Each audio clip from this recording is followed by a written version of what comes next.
Welcome to another episode of Rerouting Logistics, a brand new podcast by Aspian Search and Selection. I'm John Wilson, the Head of Logistics and Transport at Aspian, and in this series we're in partnership with the former Senior Traffic Commissioner and CEO of Beverley Bell Training Consultancy. Together we're on a mission to raise awareness around some key topics and issues that are impacting the world of logistics. Some of the things we're going to be exploring are women within logistics, young people within the industry, and diversity and inclusion. In each episode, we will sit down with a key influential figure within the industry to shine a light on the reality of working within the sector. Did you know that the logistics industry expects to see a skills shortages of 54% by the year 2024? Well, today, we're going to break down the topic of the challenges and opportunities for a trade association in 2023 with the Managing Director of the RHA, Richard Smith. Richard has been the MD of the RHA for the past 18 months, steering the RHA through key hurdles such as Brexit, COVID and driving shortage. Richard's had a career in logistics spanning over 20 years, so without further ado, Beverley and Richard, I'll leave you to it.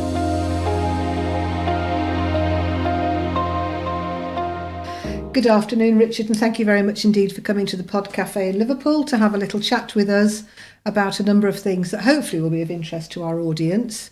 So, September 2021. You stepped into that role of MD overall of RHA. What are your long-term objectives over the next 5 years? Well, good afternoon, Beverley, and thank you very much for the invitation. Pleasure.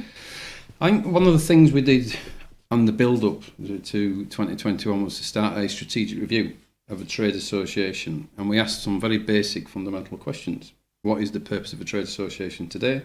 What does it need to do in the next 5 to 10 years' time? Can I ask who you asked those questions of? Was it the board? Was it all the staff? Was it members? Or was it right across the piece? It was a number of key stakeholders, from the members to Department of Transport, to MPs, to investors in the trade association, so sponsors. So it was across the piece. And it was quite interesting in the view and the response, because I think historically a number of trade associations have become trade union in profile. Okay. Where they become quite political, and it become focused very much about influencing Big Ben, as I describe it, which is Westminster, and the focus around government. But actually, the purpose of a trade association, as we define it, is to inform and be informed. So to be informed by the membership and by the industry of the challenges and the issue, and then to involve and inform the key stakeholders, whether that be a political stakeholder, whether that be a stakeholder that provides support and manufactures supplies for the industry, whether that be a stakeholder that provides governance for the industry. It's very important that we ensure we have that diverse breadth of engagement. So having done that review, did you come up with a strategic plan? We did, and the strategic plan for the RHA is reviewed every 12 months. And the reason why we have a managing director and not a CEO probably gives some insight into the process that we adopt. So why the name MD as opposed to CEO? I was waiting for you to ask that question. You're obviously a very modest man, Richard. Is that why? So a CEO typically is a person that provides the vision and the direction for an organisation. Okay, whereas a membership-led organisation, the membership provide that. And the managing director's role is to execute the strategy that is put in place by the organisation. So it was a subtle but important name change, and it was to send a purpose message out to the trade association fraternity in that respect, that we are a membership-led trade association. And therefore, the member will decide the priorities, the focus and the keys, and the board of directors will provide the governance, and then the executive team and the 134 people that work in the trade association will execute the plan. To put it in a very simplistic manner. So let's have the elevator question. Mm-hmm. Let's pretend that I've started a little trucking company, God forbid, and we're on our way up to the 10th floor, and I say, you've got until the 10th floor, Richard, to convince me why I should join the RHA. What would you say? There's two very clear areas of service and provide that we can provide to you. One is tactical day-to-day support. So if you're a haulier and you've got 5 trucks, and you want support all the way from ensuring you understand the legal requirements and the governance in place. We have a help desk, we can find that support. We have field-based area managers that will come and visit you in your working environment to find that support. We're also a conduit, whereas if we don't know the answer, we don't know the challenge. For example, if you're moving the elephant from Chester Zoo down to London Zoo, you need specific technical support around that, we can provide and facilitate that. So to run your business on a day-to-day basis and provide that resilience, we do that, and we do it very effectively. And then from a lobbying and engagement perspective and influencing the future shape of the industry, we have the policy and lobbying part of the organisation, which you can argue the industry gets for free. It's not a membership-specific benefit. But by being a member of the RHA, going back to the process and the strategic plan that we adopt, you get direct input to help shape that lobbying, that campaigning and the 6 priorities that the RHA works to. And it's giving the sector a voice, isn't it? And it gives the sector a voice. Okay. Do you want to tell me about the 6 priorities or not? I will do. Because I think there's a great relevance. Go and I on think then. one of the key things about the 6 priorities is that you could relay these across any of the sectors in some cases. So what we want you to do as a trade association, going back to the point about our role, is to inform and to be informed. And to answer the question as we're going up in the elevator. So what is the RHA lobbying and campaigning for? And why is it lobbying and campaigning on that? We focused on 6 main areas. And those were the areas that the membership and indeed the industry has been dealing with for the last 5-10 years. And the areas are skills, facilities, the environment, the international movement of goods in and out of the UK, particularly now with the post-Brexit challenges, cost and regulation, which is always a challenge to any business, and the infrastructure. And when we say infrastructure, we mean the roads, but we also mean the technical infrastructure as well that supports the industry going forward. Because like most industries, operating a 15 haulier business, which is a typical size of a haulier in this country, is different to what it was 15 years ago. And the way that you factor debt, the way that you get paid, the way that you do business is becoming more and more electronic. This industry is historically unsophisticated, not the people that operate it, but the processes. We still have members that like to receive faxes, and then we have members that will engage with you across Facebook. So we have to pick up that genre of different mediums, and we also have to ensure with our broad church of membership that we're engaging clearly and specifically with those members. I think that's one of the challenges for the sector because it is so wide and diverse, and there are, operators who only operate one vehicle and are, I'll use the word traditional in their approach, and then there are those that operate thousands and everything is automated or as much as possible is automated. So it must be a real challenge for you in providing those services. It is, and I think the reason for being in the RHA, and we like to break it down into 3 groups or sizes of hauliers. So you will have what we call the multinational, the PLC type haulier. You will have the middle-sized haulier, which is 50 trucks up to around about 120 trucks. And then you have the typical haulier, which is less than 15 trucks. And their reason for being in the RHA individually is different, but collectively it provides a voice. For example, a multinational haulier operating across Europe will predominantly be in the RHA for the lobbying, for the campaigning, to have direct input into the future next 5, 10, 15 years of this industry. The day-to-day haulier, as I've previously described, will want to know how to move the elephant from Chester Zoo down to London. But together, and this is the one thing that the RHA does with the priorities, by laying them out clearly to everybody, it brings all of those sizes and shapes together. Because the larger haulier relies on the smaller haulier to give them some resilience in their network, and vice versa. So as a collective, we have one voice. But there's specific reasons and areas are different for being in the trade association. It makes perfect sense what you're saying. So when you engage with government is obviously a very wide phrase, MPs, ministers, civil servants. Who do you think, or who do you want to engage with, the ministers and the MPs, or the civil servants, or both? And who do you think actually delivers what you're asking for? Well, that's a very good question. And if I break that down across the 4 nations, because obviously we represent the 4 nations, and they are slightly different in each of the 4 nations. Specifically around Westminster and Big Ben, as I refer to it, with the team. I think you have to look at it in the round, and the continuity is provided by the civil servants. So DFT. So if it's specifically around transport, and one of the things we've done consciously in the last 6 to 12 months is recognise the devolution within England. So we also now have direct relationship with the Metro Mayor's office, because that's got direct influence upon the area in which our members are operating. So DFT is the day-to-day. DFT is the continuity. DFT, our role there is to inform the members of the team of the position, to give them clear evidence, detail and facts, and a solution from our members and our perspective. So when they're informing the ministers and the Secretary of State, they are ready to do so, and they can give them context, clarity in a very short period of time. Because ultimately, lobbying and campaigning is a business process. It's about producing that compelling business argument and that business case.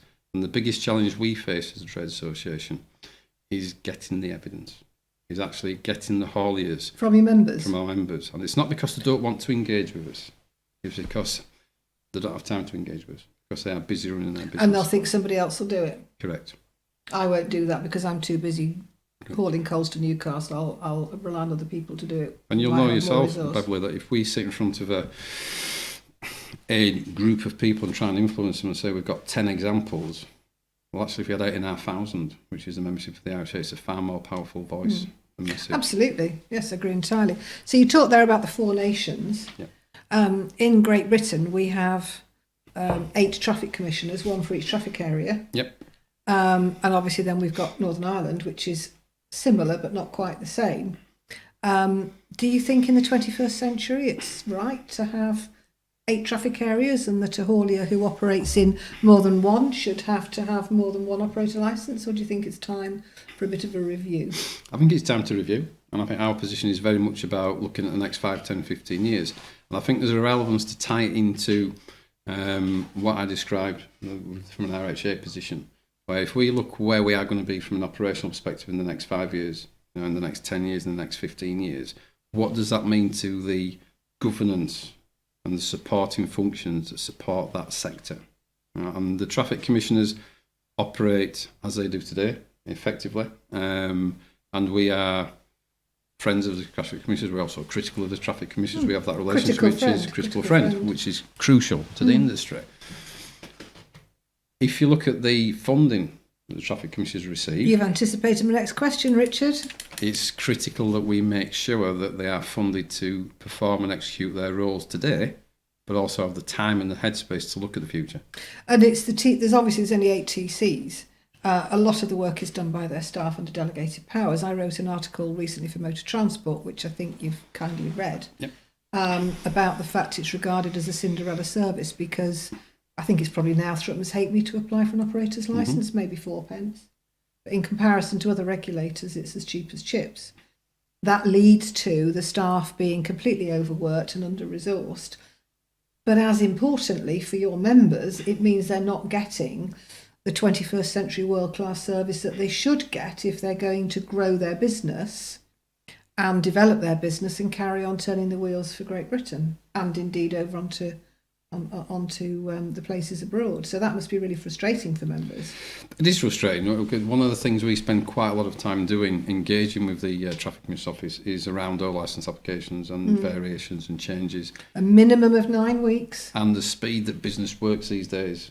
It needs to be sure that we have a agile, funded Traffic Commissioner's Office that can respond. And I must stress the point again, it's not just about today, it's about looking to that future and giving the headroom to do so. So going back to your question, the funding, would the industry be prepared to fund that? I think it should be matched funding. Yes. Similar to the government's announced recently around the facilities, to improve facilities. If the industry is prepared to put something towards it, why wouldn't that be matched by the government? Because it's important that it's sustainable and it's recognised. And I also think by asking for more money and funding from the industry, it makes them realise the actual professional critical qualification or the O licence they're actually applying for. So you're saying that taxpayers' money should be used to regulate the commercial vehicle industry, which is there to make a profit? Interesting. I think there's an argument to be made for that, and I think ultimately because I always bring it back to very simplistic analogies, and 85 to 90% of what's in this room arrive on the back of the truck. Yes, and of I course. understand that, and I understand from a tax perspective and from a regulation perspective, ultimately it's a critical service to the country. And if we go back 2 years, during the pandemic, like 1 or 2 other areas as well, the wheels kept turning. It delivered vital supplies for the country. I'm not saying that the road haulage industry is different particularly, but it's got to be recognised for what it does, and it needs the funding. I think that's potentially a different argument. Yes, absolutely, it's got to be recognised for what it does. It has an appalling public image in some areas, absolutely undeserved. But we'll park that and we'll ask something that's, as Bill Shankly would say, much more serious than life and death. But let's talk about football. Let's do, please. I believe you support a team that's got does it wear blue? It does wear blue, and it's why the pen is blue, and blue is the colour, and Chelsea is the name. Okay, so which is more important, football, rugby, or something else? Football. Yeah. It's. I think the thing about football, and the reason why I support Chelsea is a Yorkshireman. You're not from Chelsea, are you? I'm I can tell from your accent. Born and bred in Brighouse, Junction 25 on the M62. Is when I was a small young boy. We were watching the Leeds-Chelsea Cup final in the early 70s in Yorkshire, and it was a black and white television. And everybody was cheering for Leeds, obviously, not really understanding what was particularly going on. And I just quite liked the Chelsea strip, and that's where it started. And then for the last 25 years, I've been a season ticket holder, and I've followed Chelsea home and away, and it becomes a part of what you do and your discipline. I'm going, sorry, go on, Beverley. No, carry on. And I can also say I was there when Chelsea were very, very bad, and I've been there when Chelsea have been very, very good, and everything in between. So, on the sport front, do you exercise? A long walk, a quick jog, something else? When I got to 40, I decided to start running half marathons. I used to play a lot of sport when I was younger, and I've got an elder brother who runs full marathons, and he's very fit. He's in the army, so he's very fit at what he does. So I started doing half marathons, and I set myself a target between 40 and 50 to do one every 3 months. Because it was just a discipline, it was a milestone, it was a way of disciplining myself and keeping fit. And that's carried on as I've gone into the 50s. So I run 10k 5 times a week. I don't like you anymore, Richard. It was a really nice interview, but I've been told I've got to speak to you for half an hour.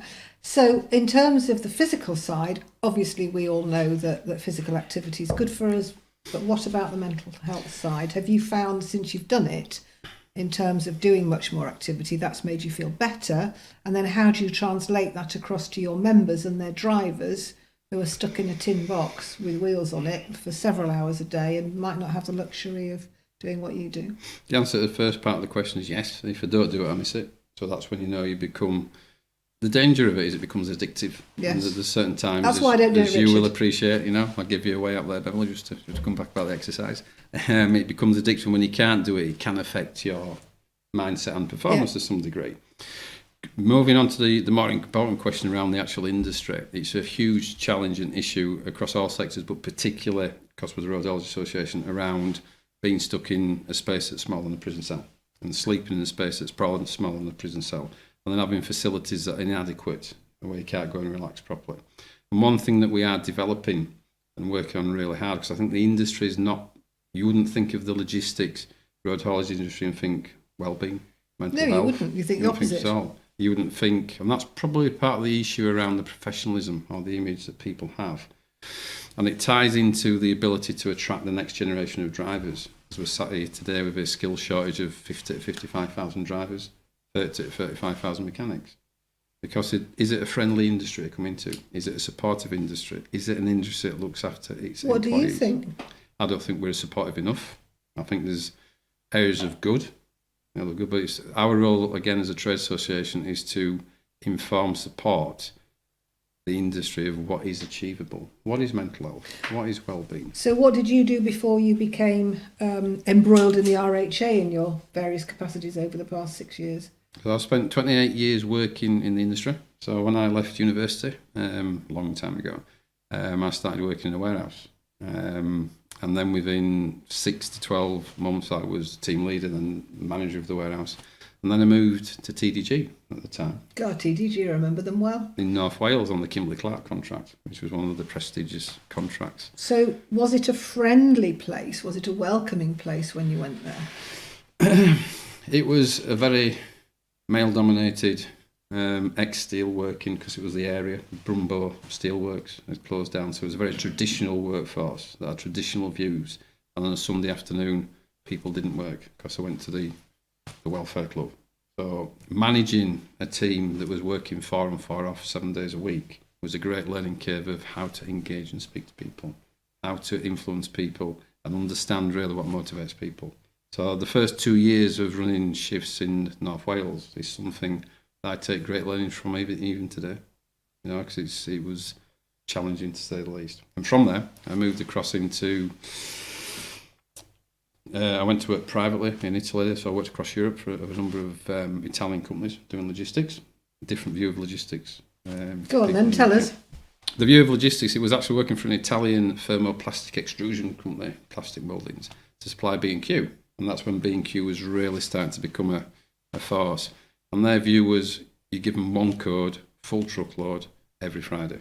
That's their idea of logistics and distribution, because they had a production cycle that produced, in that way. They could not understand how, in the UK, they actually wanted 26 pallets of 40 different products.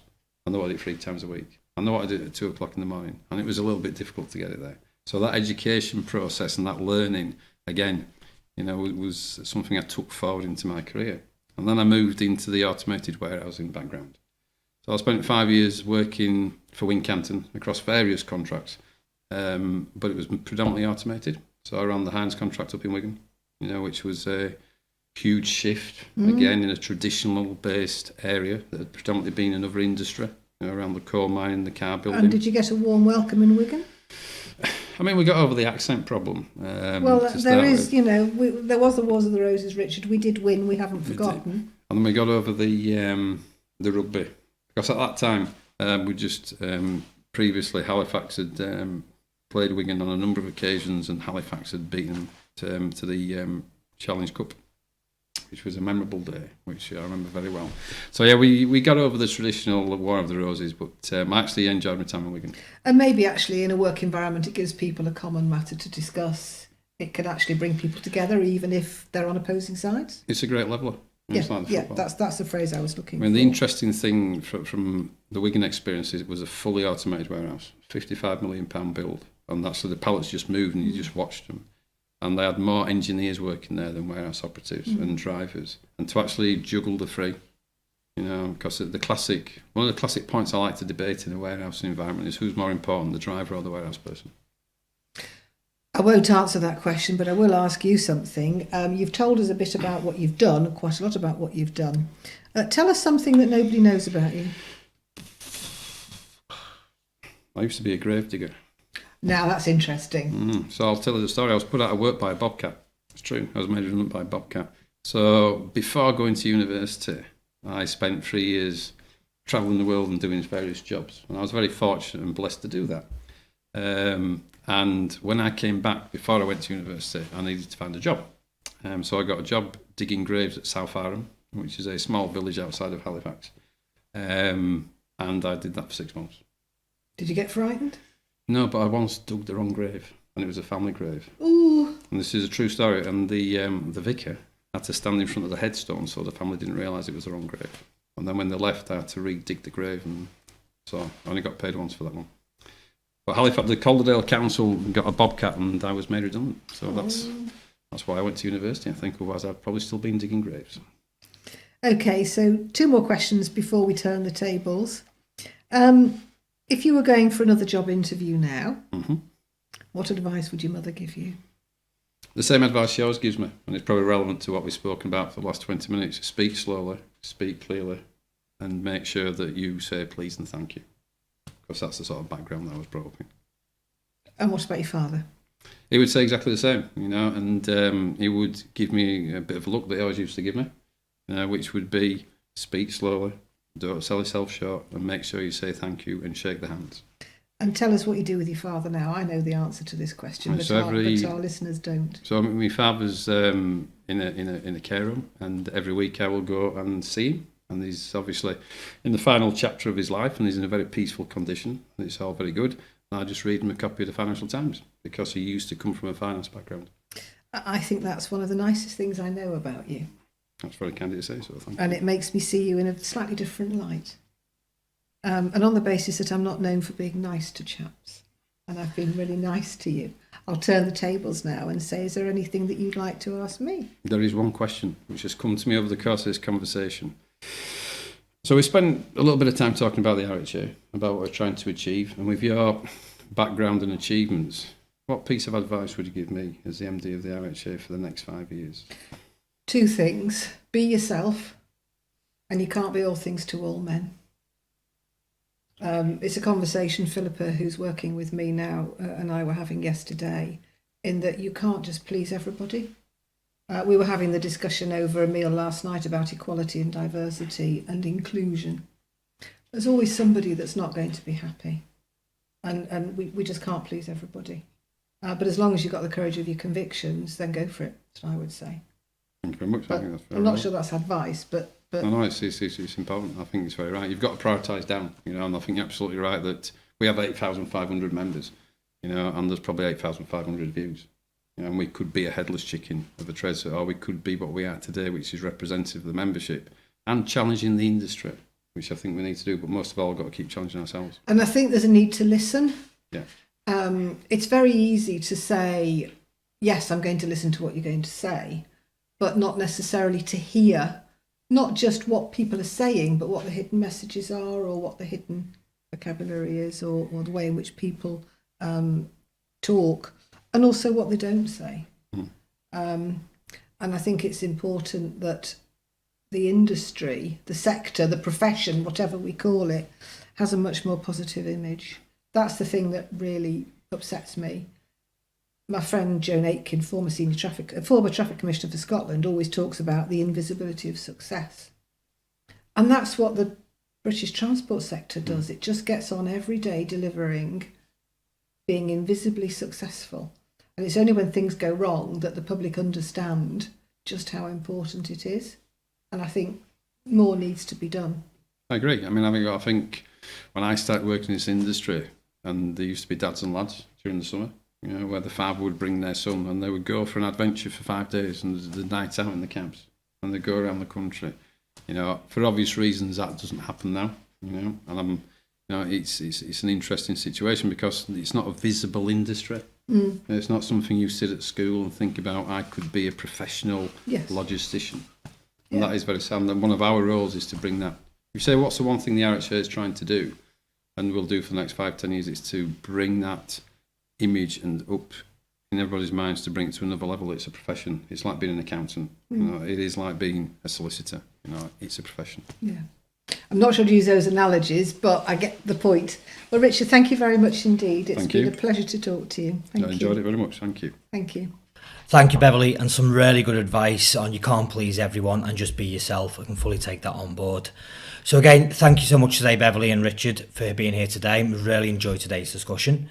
If you want to hear more from Aspian, Richard or Beverley, or interested in the work we do here, then please follow us on our socials, which is LinkedIn, Instagram or our website. Or alternatively, you can give our team a call on 0151 209 2050. So again, thanks for listening to Rerouting Logistics. And just before you go, on Spotify, if you've enjoyed this episode, don't forget to follow, save and click the notification bell. Or if you're watching on YouTube, please leave a comment and subscribe below. Thank you.